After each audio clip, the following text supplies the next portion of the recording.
प्रिय छात्रों छात्राएं, आज मेरा प्रकरण अलंकार से है। अलंकार का शाब्दिक अर्थ होता है किसी वस्तु को अलंकृत कर देना। अलंकार की परिभाषा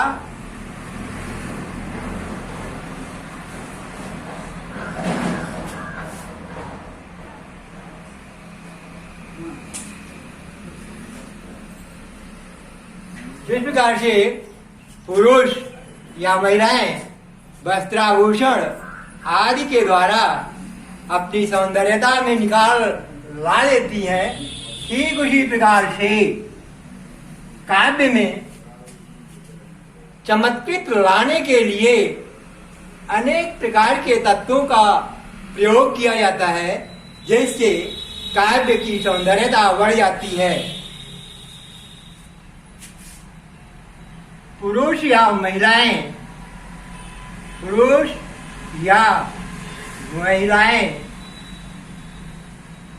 जिस प्रकार से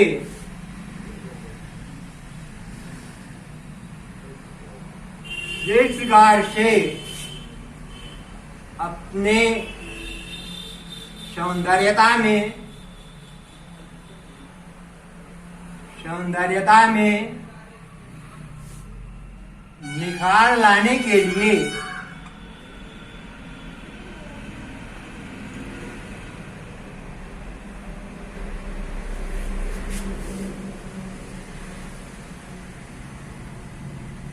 अनेक प्रकार के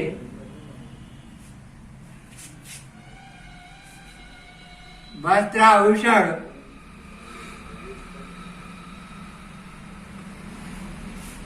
भूषण को धारण करके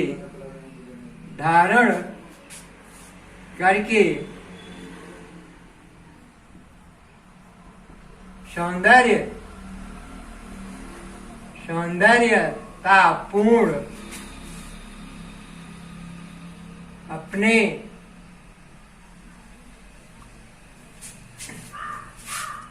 रूपों को बना लेती हैं।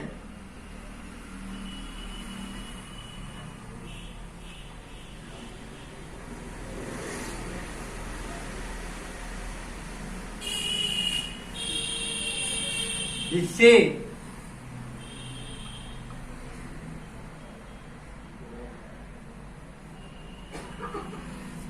उनकी सौंदर्यता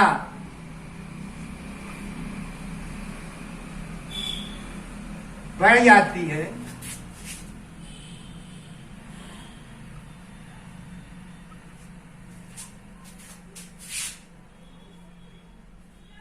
ठीक उसी प्रकार से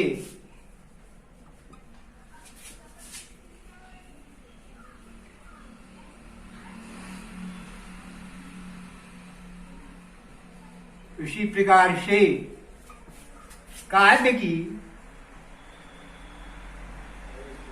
सौंदर्यता को बढ़ाने के लिए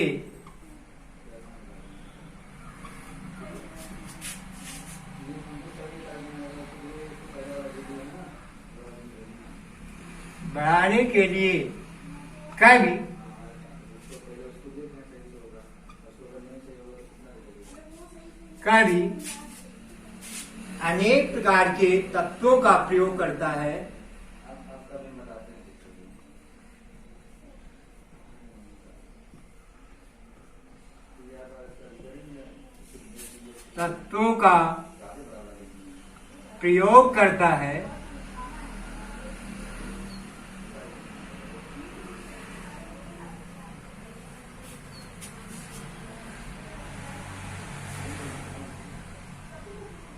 जिससे उनकी काव्य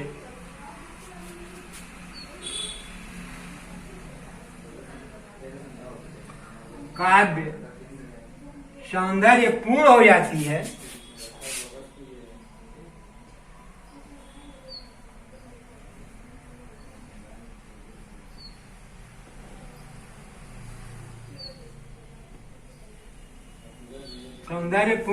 हो जाती है। पाठक या श्रोता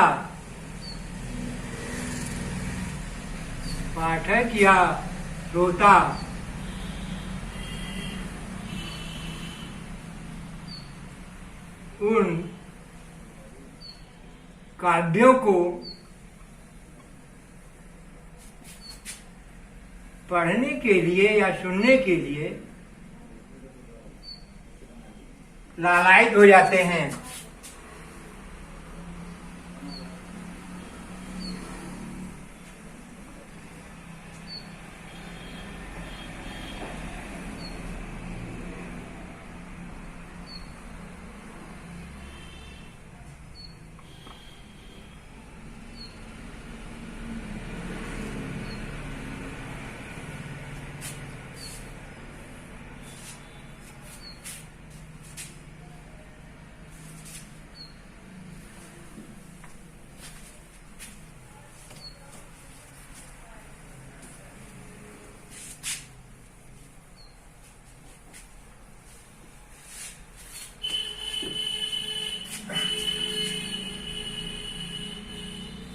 आचार्य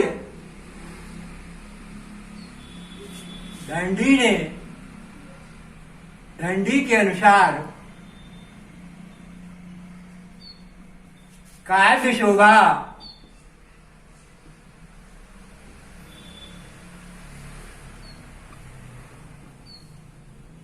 करार धर्मांग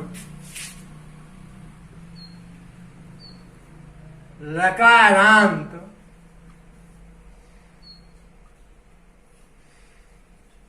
प्रचक्षते प्रचक्षते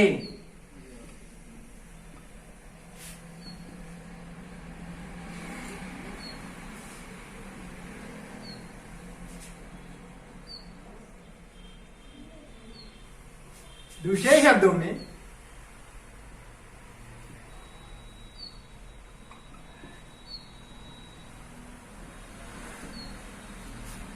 काव्यम अलंकृतम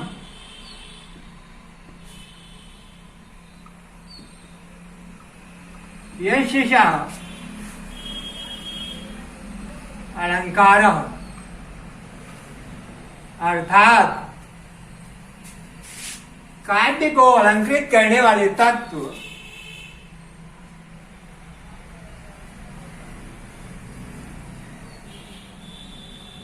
काव्य को अलंकृत करने वाले तत्व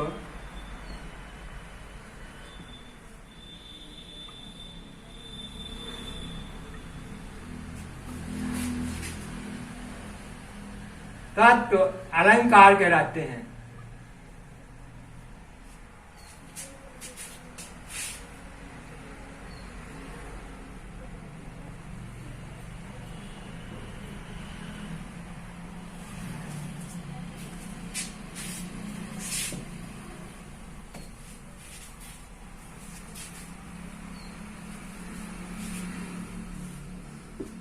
अलंकार के दो भेद होते हैं। अलंकार के दो भेद होते हैं, शब्दालंकार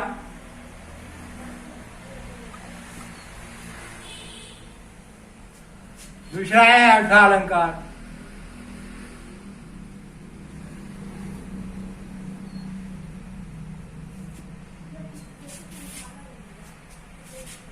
शब्दालंकार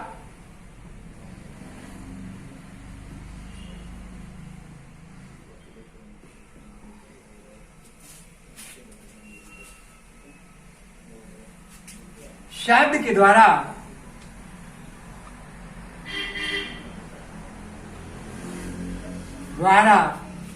निर्मित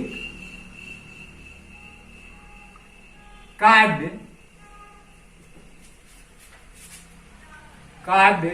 शब्दालंकार कहलाता है।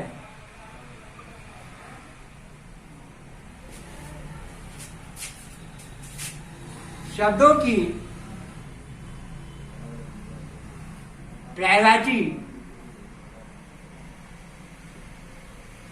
शब्द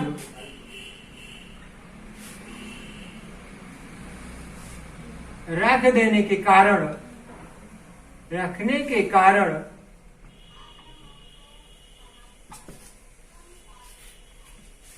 इसके अर्थ में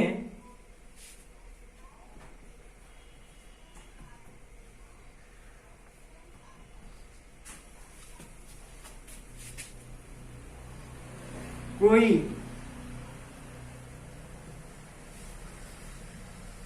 परिवर्तन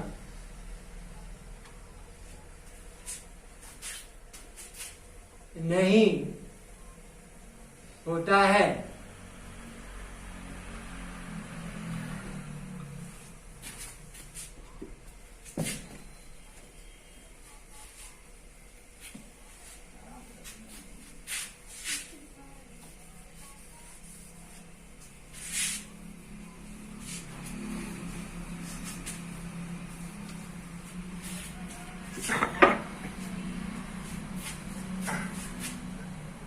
उदाहरण, चरण कमल बंदों हरिराई।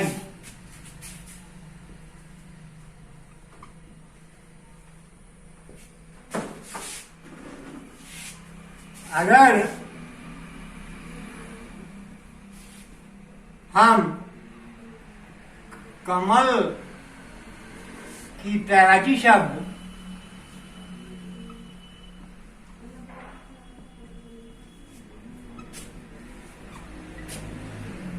वाची शब्द जलज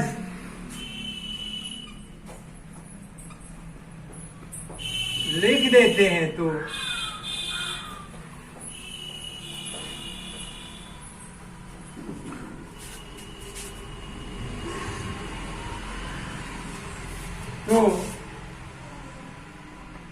इनका रूप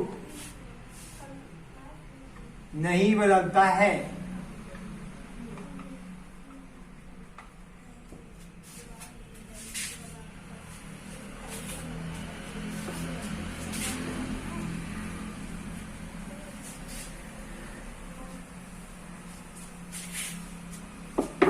नंबर 2,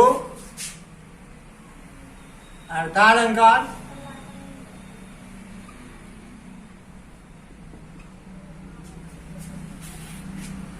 अर्थ के द्वारा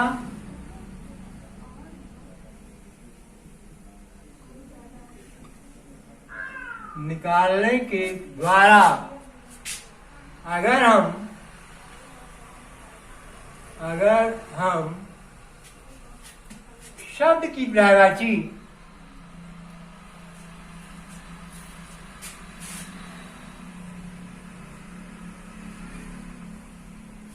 शब्द लिख देते हैं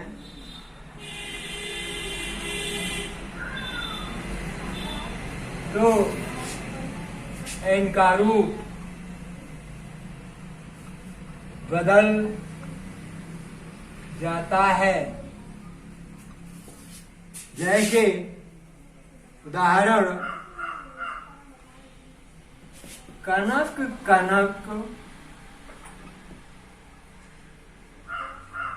ते 100 गुनी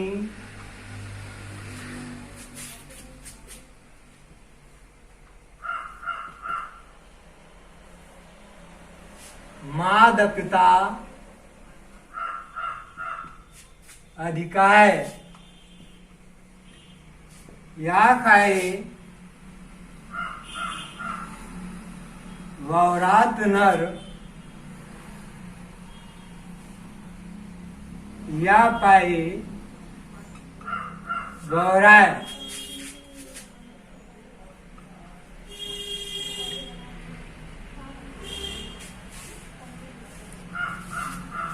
इस उदाहरण में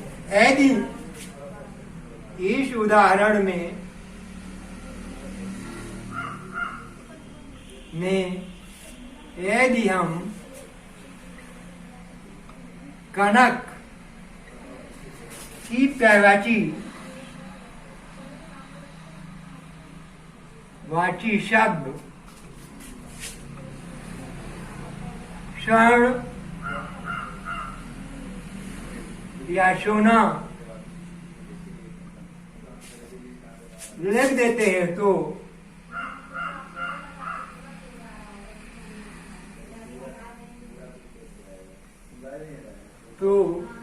इनका रूप इनका रूप बदल जाता है।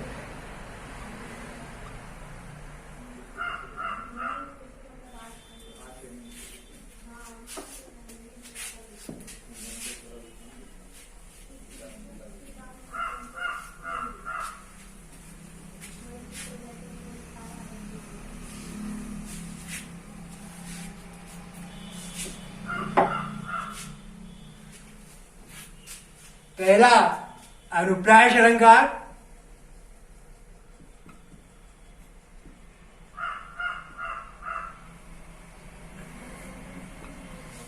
जहां एक ही वर्णों की आवृत्ति, एक ही वर्ण की आवृत्ति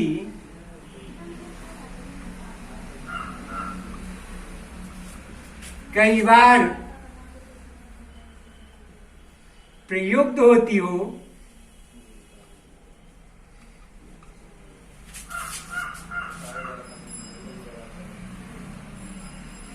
वहां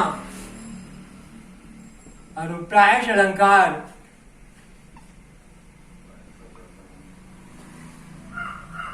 अलंकार की निष्पत्ति होती है।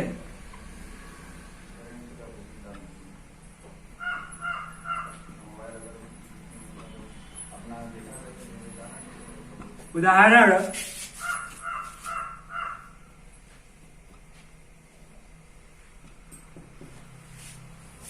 आदि अनादि,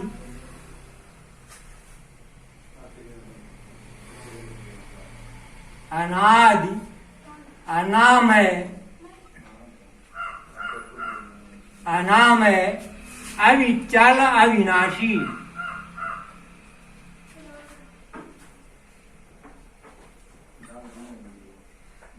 अविचल अविनाशी, अमल अनंत अगोचर, अमल अनंत अगोचर,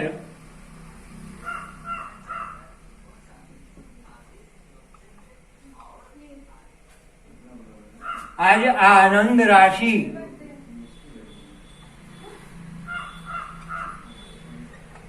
आज आनंद राशि। उपर्युक्त उदाहरण स्पष्टीकरण, उपर्युक्त उदाहरण में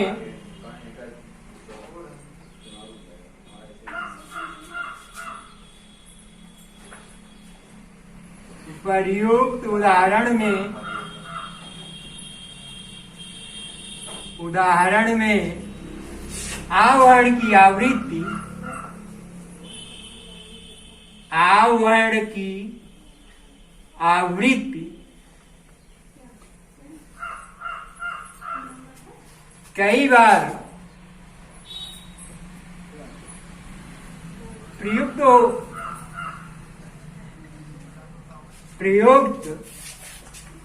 होने के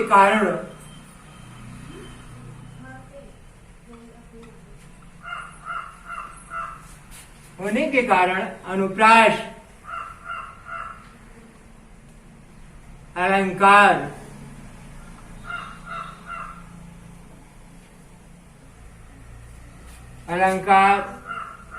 होता है।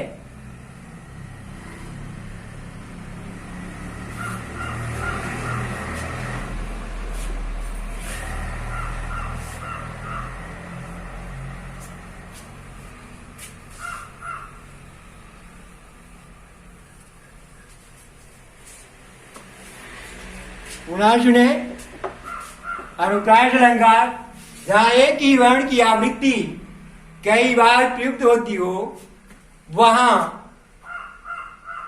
अनुप्रास अलंकार की निष्पत्ति होती है। जैसे अमल अनंत अगोचर, आज आनंद राशि, या आदि अनादि अनामय अविचल अविनाशी, या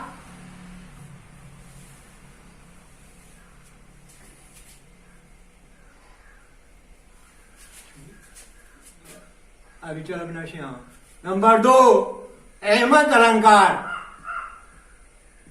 अहमद अलंकार। एक शब्द पुनि पुनि रहे अर्थ और रह जाए। अलंकार व यमक है दोहा कहूं बनाए। एक शब्द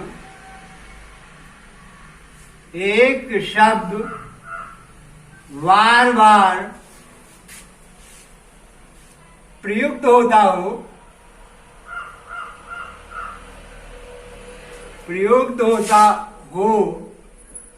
लेकिन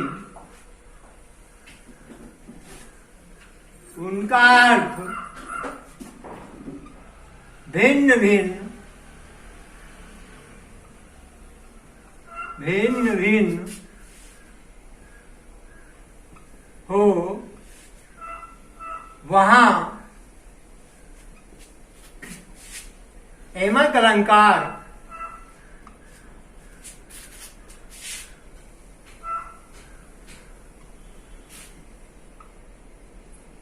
अलंकार होता है। प्राय सुने, एक शब्द बार बार प्रयुक्त होता हो लेकिन उनका अर्थ भिन्न भिन्न हो, वहां यमक अलंकार होता है। उदाहरण,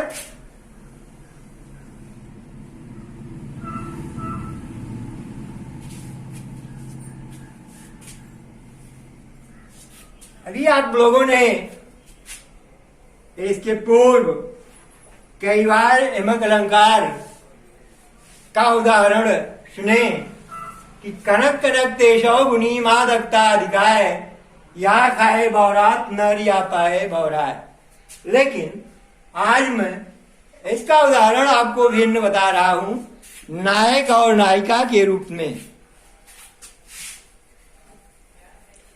एक नायक अपनी नायिका को छोड़ के विदेश धन कमाने के लिए गया है। उनकी नायिका घर पर है। जब कोई उत्सव होता है तो उनकी सखियां या सहेलियां आभूषणों से सज धज करके उत्सव मनाती हैं, लेकिन वो बेचारी, उसके पास कोई आभूषण नहीं है। वो बेचारी अपने सिर को नीचा करके अपनी सहेलियों को देखा करती है। जब एक बार उसे नहीं रह गया तो वह अपने नायक के पास पत्र लिखती है और उस पत्र में ये लिखती है कि इस प्रकार से मेरी सखियां आभूषणों से सज धज कर मेरे पास आती हैं, ठीक उसी प्रकार से मेरा मन भी कहता है कि आप कोई एक आभूषण भेज दीजिए। जब वो पत्र को पाता है तो वह द्रवित हो जाता है और आभूषण भेजने के लिए उत्सुक हो जाता है। तो उस समय वो एक पहुंची भेजता है। तो पत्र में लिखता है कि तेरे दस्ते इनाई, तेरे दस्ते इनाई के लिए जो पहुंची भेजी थी मैंने,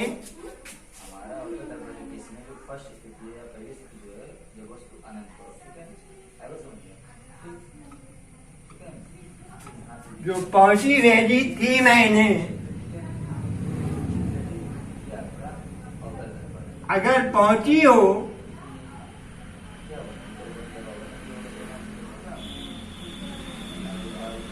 तो लिख भेजो।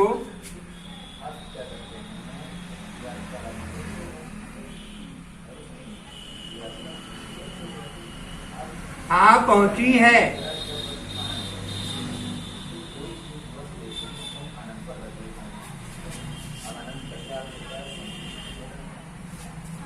यह आभूषण पाकर के उसकी नायिका अत्यंत प्रेम से मुग्ध हो जाती है और पुनः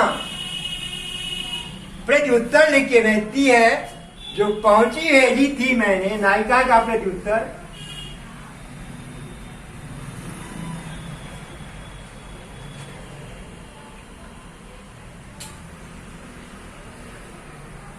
जो पहुंची भेजी थी तूने,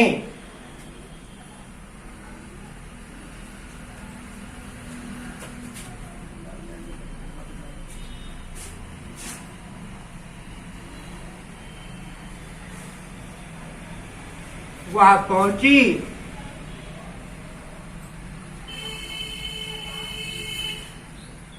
मुझको आ पहुंची।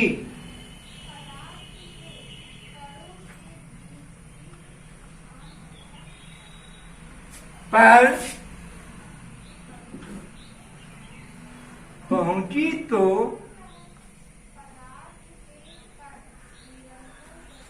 क्या पहुंची?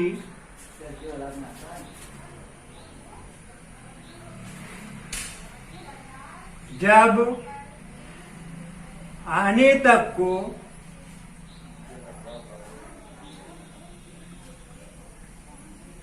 ना पहुंची।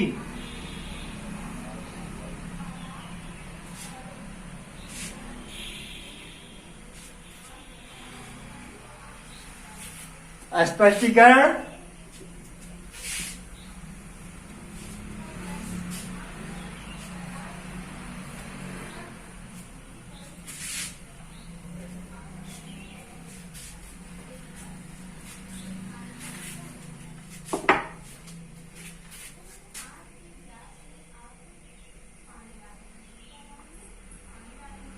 स्पष्टीकरण। उपरोक्त उदाहरण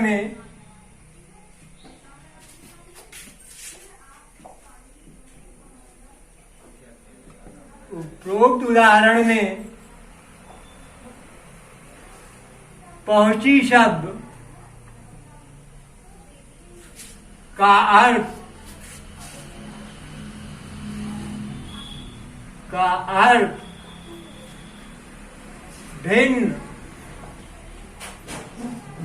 भिन्न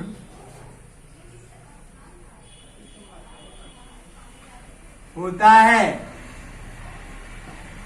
नंबर 1, पहुंची आभूषण,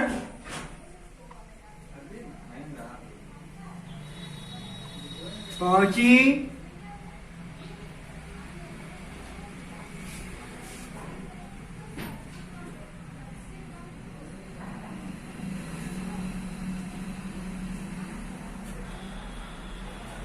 प्राप्त होना,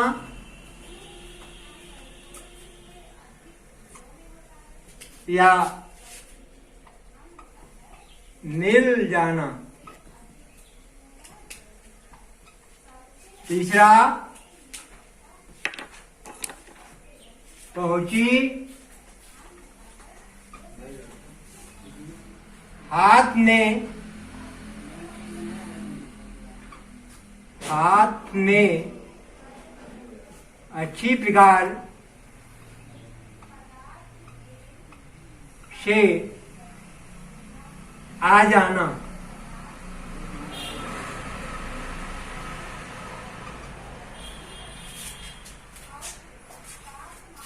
ने एमक अलंकार का मैंने आपको बताया कि एक शब्द पुनि पुनि रहे, अर्थ और रह जाए, अलंकार व यमक है तो आ कहूं बनाए। एक ही शब्द कई बार प्रयुक्त होते हो, लेकिन उसका अर्थ भिन्न भिन्न होता हो, वहां एमक अलंकार की निष्पत्ति होती है। उदाहरण, तेरे रास्ते नाई के लिए जो पहुंची भेजी थी मैंने। अगर पहुंची हो तो लिख भेजो हाँ पहुंची है। प्रत्युत्तर, जो पहुंची भेजी थी तूने, वो पहुंची मुझको आ पहुंची। पर पहुंची तो क्या पहुंची? जब आने तक को ना पहुंची। प्रथम पहुंची का अभिप्राय आभूषण से है। द्वितीय पहुंची का अभिप्राय पहुंच जाना या प्राप्त हो जाने से है। तीसरे पहुंची का अभिप्राय होता है कि हाथ में ठीक प्रकार से वो आभूषण आ गया या नहीं।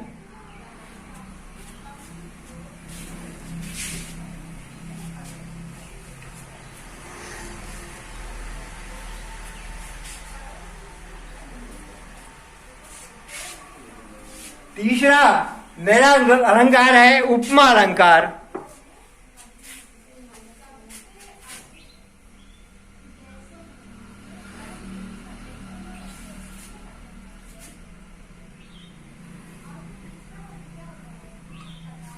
उपमा अलंकार का प्रयोग प्रायः सामान्य घरों में प्रत्येक दिन होता है। जैसे माया बहन जब बर्तनों को साफ कर देती हैं तो बड़े प्रेम से कहती हैं कि मेरे बर्तन का चमक सूर्य के समान है। या जब अपने छोटे लाडले पुत्र का तेल या उपटन के द्वारा उनके शरीर को मलती हैं तो ये कहती हैं कि मेरा ये पुत्र सूर्य के समान तेजस्वी है।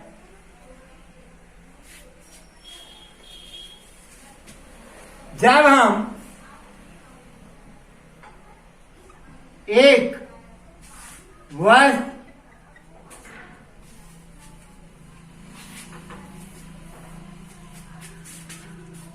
की समानता अन्य दूसरे वस्तुओं से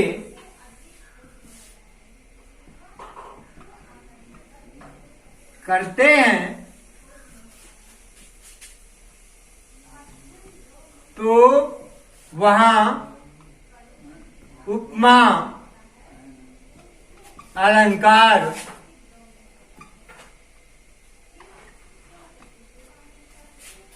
की निष्पत्ति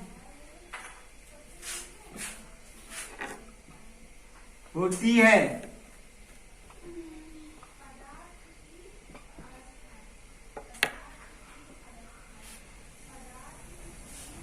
उदाहरण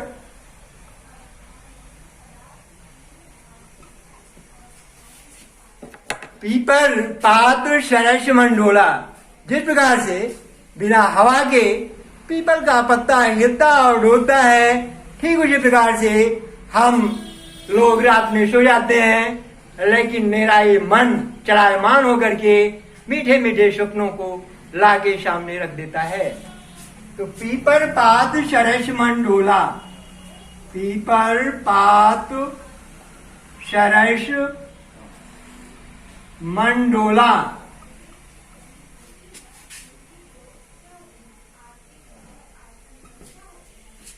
उपर्युक्त उदाहरण में स्पष्टीकरण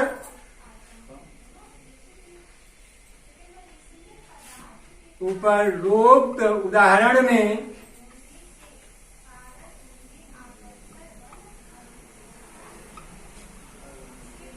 पीपल के पत्ते की समानता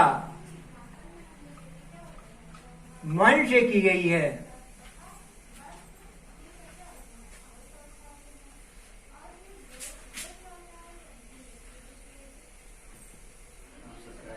या हम ये भी कह सकते हैं कि मन की समानता पीपल के पत्ते से की गई है।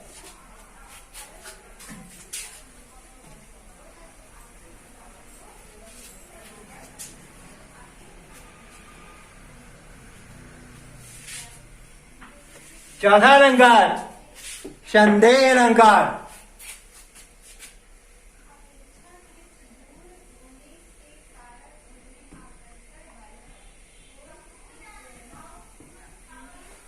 जब किसी वस्तु को देखकर, परिभाषा है इसका, जब किसी वस्तु को देखकर वस्तु को देखकर अन्य वस्तु का अनुवस्त होने का हमारे हृदय में आभास या संदेह उत्पन्न हो जाता है,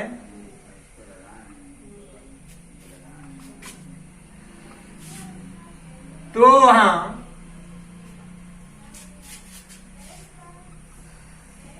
संदेह, अलंकार की निष्पत्ति होती है।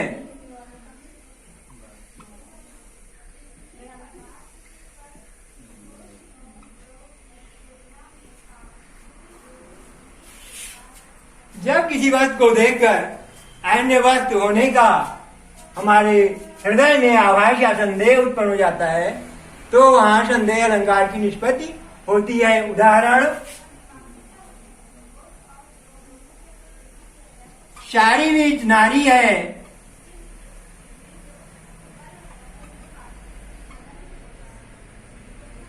नारी भी शारी है,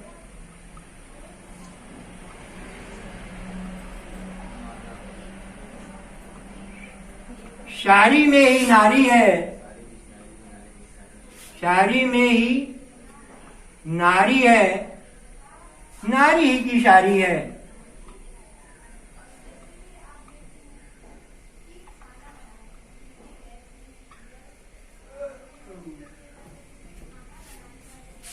उपरोक्त तो उदाहरण हम देखते हैं कि नारी और शारी दोनों में संदेह उत्पन्न हो रहा है कि ये नारी है या सारी है, सारी में नारी है कि नारी में कि सारी में नारी है।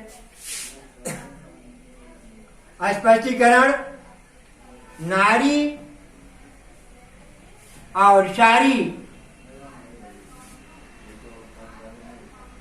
नारी और सारी में संदेहास्पद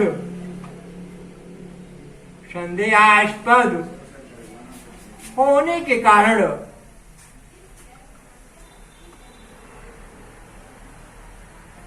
संदेह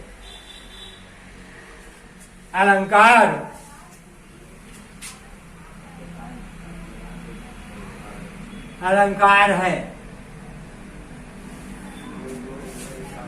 पांचवा मेरा है भ्रांतिमान अलंकार।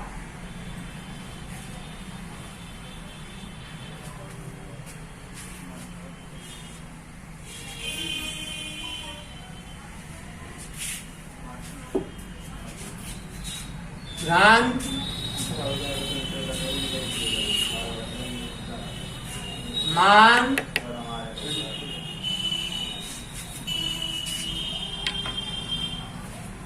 अलंकार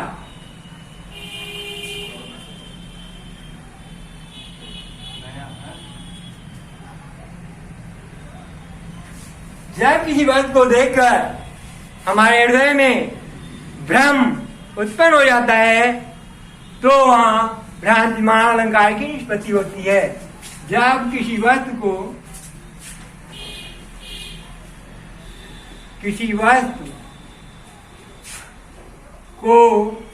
देखकर हमारे हृदय में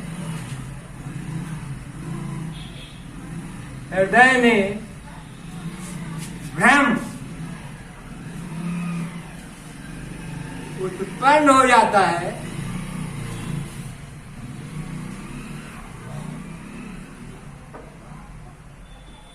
तो वहां भ्रांतिमान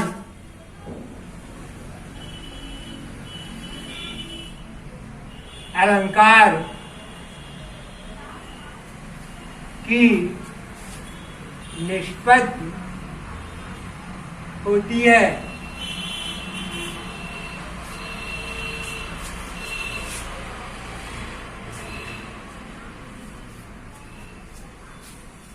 उदाहरण,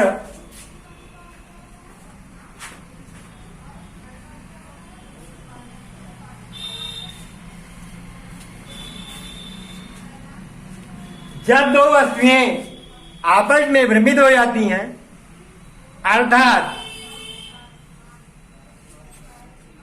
एक ही रास्ते से सर्प और हाथी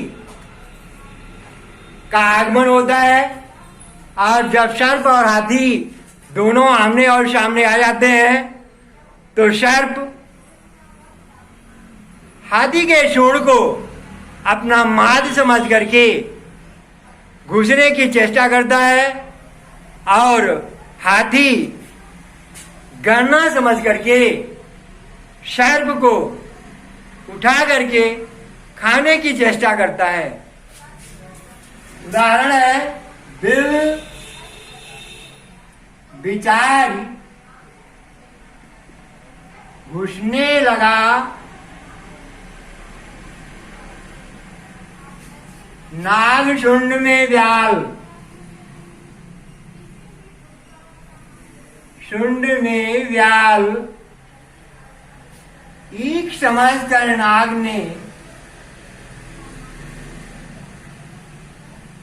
एक समझकर नाग ने उठा लिया तत्काल।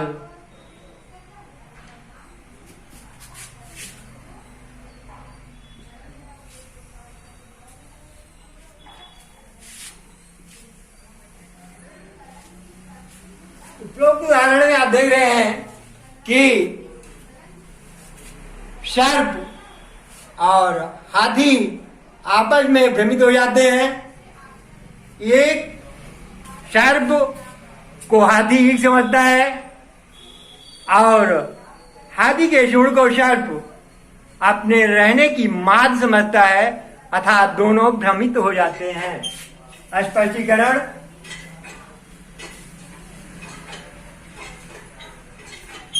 हाथी और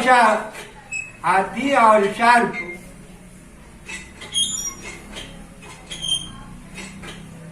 आपस में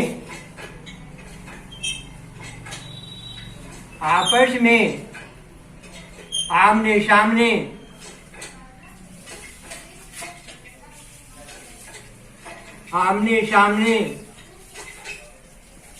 आ जाने के कारण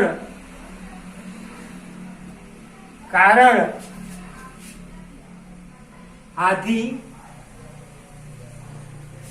गणना समझकर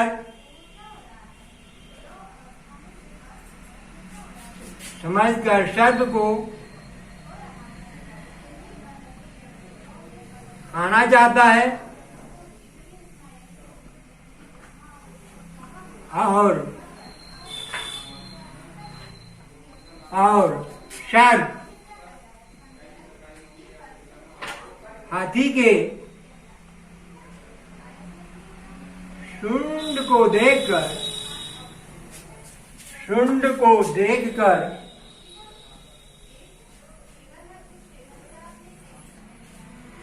घुसने की चेष्टा करता है।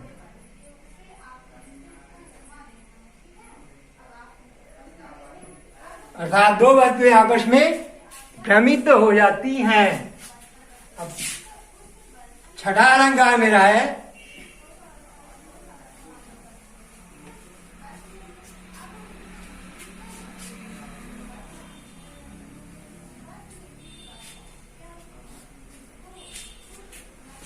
उत्प्रेक्षा अलंकार।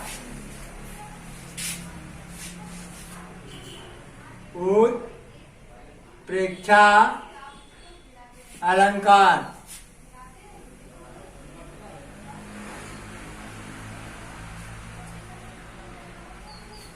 जहां उपमेय में उपमान की संभावना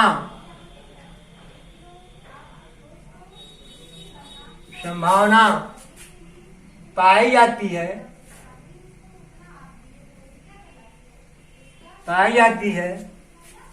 वहां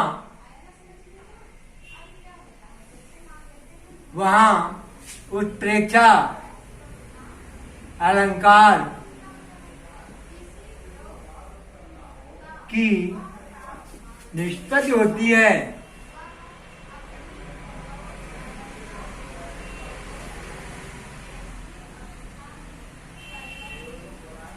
इसके वाचक शब्द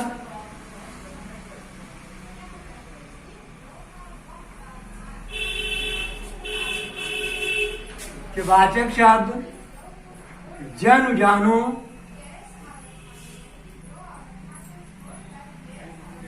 मन मानो,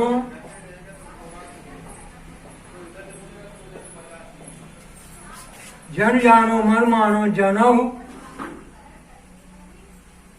मनो, मनो आदि है। अर्थात इस उदाहरण में हमें जन, जानो, मन, मानो या जनौ और मनो दिखाई दे, वहां हमें आंख मूंद करके लिख देना चाहिए उत्प्रेक्षालंकार। उदाहरण, मनौ नील मणि शैल पर, नील मणि शैल पर, शैल पर आतप पर्यो प्रभात।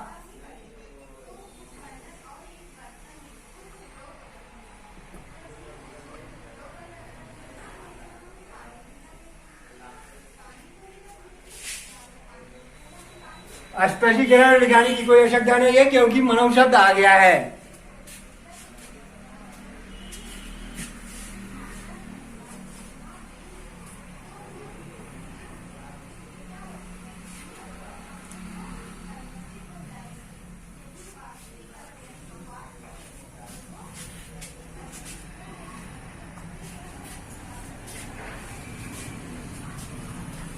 रूपक अलंकार,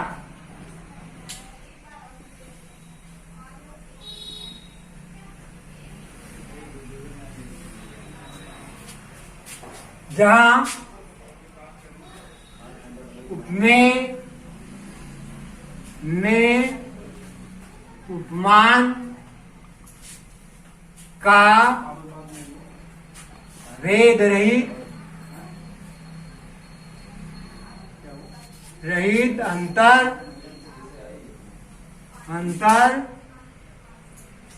पाया जाता हो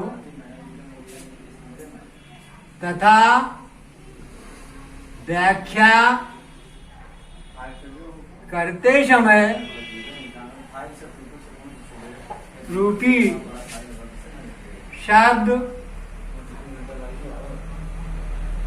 का प्रयोग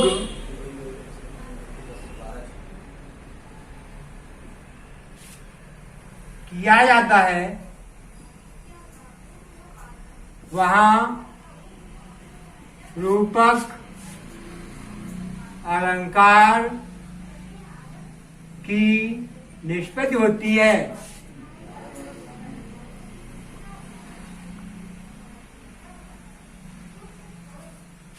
उदाहरण,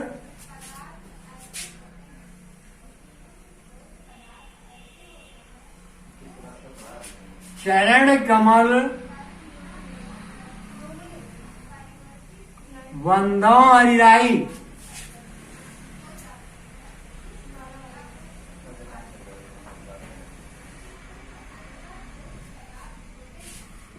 स्पष्टीकरण,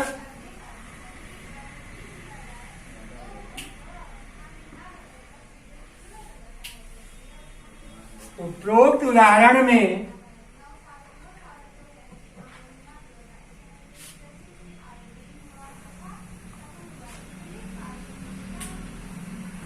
किरण के चरण कमलोद रूपी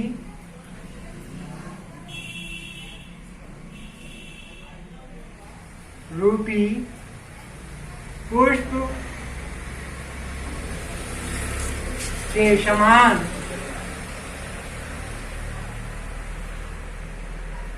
कोमल बताया गया है।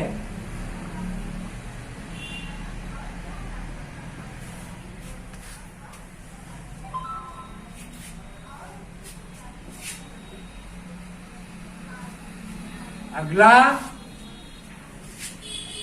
अलंकार मेरा अतिशयोक्ति अलंकार है। अतिशयोक्ति अलंकार बस एक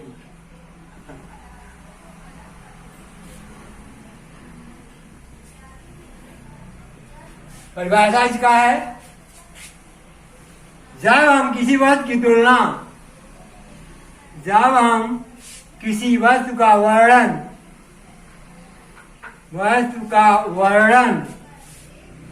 इतना चढ़ा बढ़ा के, इतना चढ़ा बढ़ाकर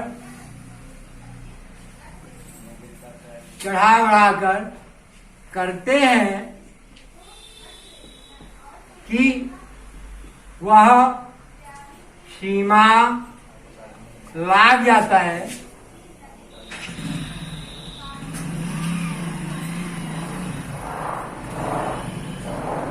तो वहां अतिशयोक्ति अलंकार होता है।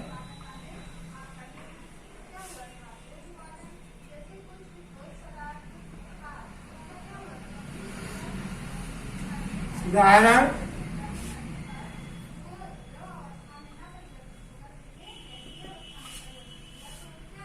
पानी, परात को हाथ, छुलो नहीं, नैनन के जलसो पग धोए।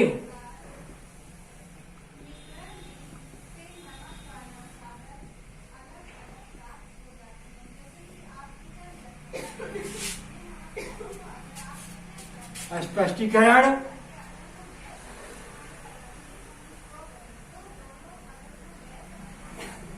श्री कृष्ण अपने मित्र सुदामा जी के चरण को पानी में रखे हुए परात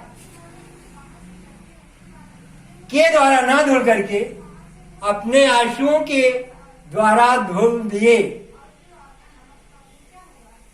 अर्थात कहने का तात्पर्य है कि कोई भी मनुष्य इतना नहीं रो पाएगा कि वह अपने नैनों से गिरे हुए आंसुओं के द्वारा ही किसी के पैर को धुल दे। या आपने सुना होगा कि आल्हा और उदल ऐसे व्यक्ति थे जो अपने भुजाओं पे 10-10 हाथी को रख करके तौलते थे, वजन करते थे।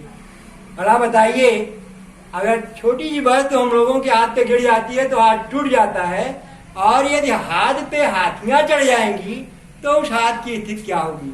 अर्थात किसी बात का वर्णन हम इतना चढ़ा बढ़ा के करें कि वह सीमा लाग जाए, तो वहां अतिशयोक्ति अलंकार होता है।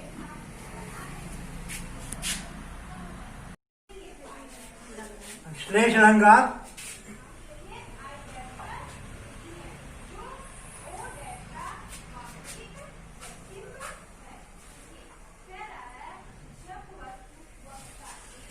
शब्द के द्वारा ही ये प्रतीत होता है कि एक ही शब्द के कई चिपके हुए अर्थ निकलते हैं। जिस प्रकार से फटे हुए पन्ने को हम लेही, शरेश या गोद के द्वारा चिपका देते हैं, ठीक उसी प्रकार से एक ही शब्द के कई चिपके हुए अर्थ निकलते हैं, जिसे हम कहते हैं श्लेष अलंकार। एक ही शब्द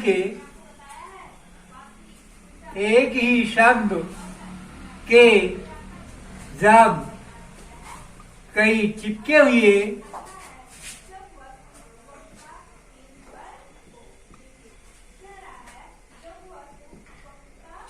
अर्थ निकलते हों,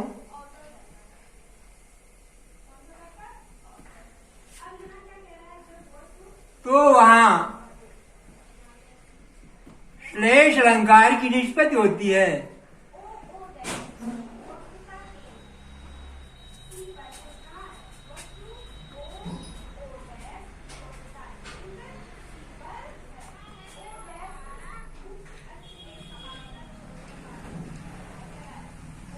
उदाहरण,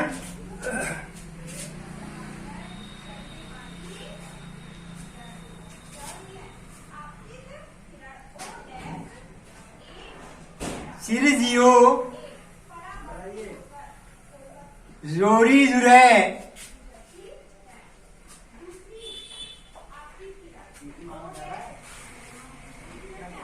क्यों न स्नेह गंभीर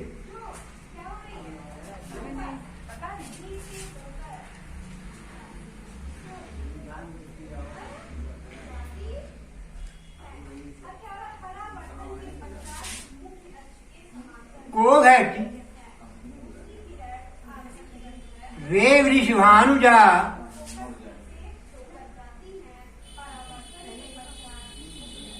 वे अंधर के वीर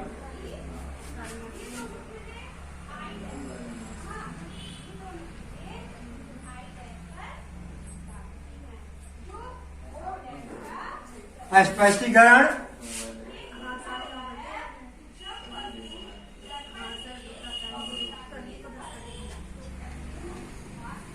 उपरोक्त उदाहरण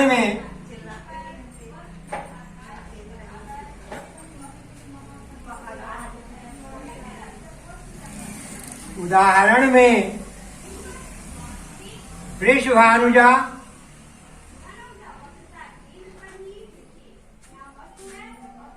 भानुजा और हलधर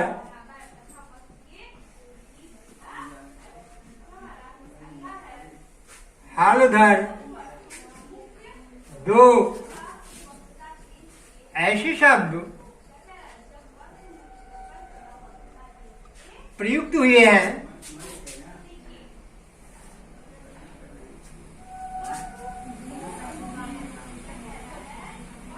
जिसका अर्थ, जिसका अभिप्राय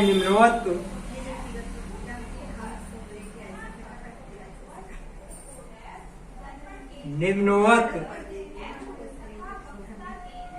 निकलता है।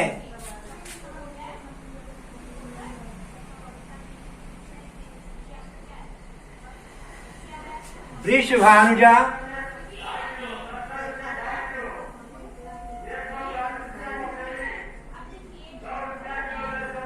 राजा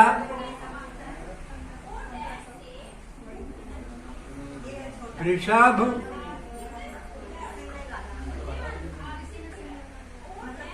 अनुजा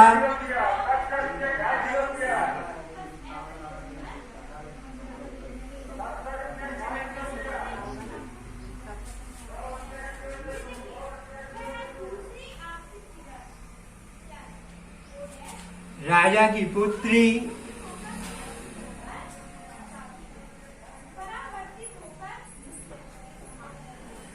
हलधर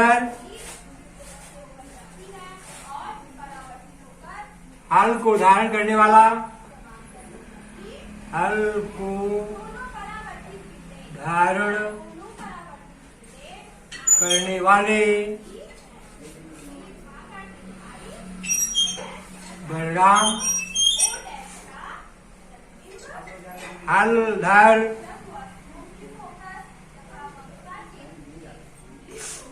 हल को खींचने वाला बैल,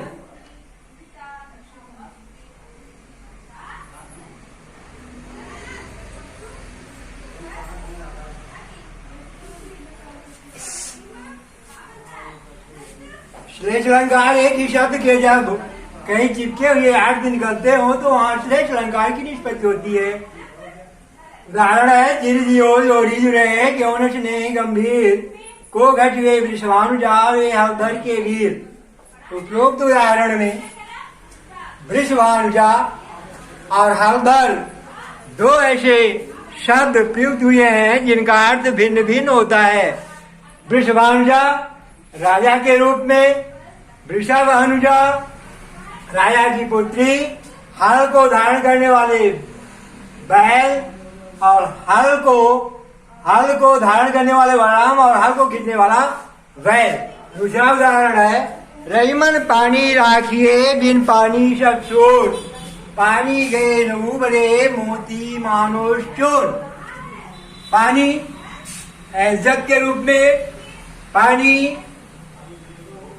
जब चूने से सूख जाता है तो चूना बिल्कुल बेकार हो जाता है। पानी, जब मोती का पानी निकल जाता है तो मोती बिल्कुल बेकार प्रतीत होती है।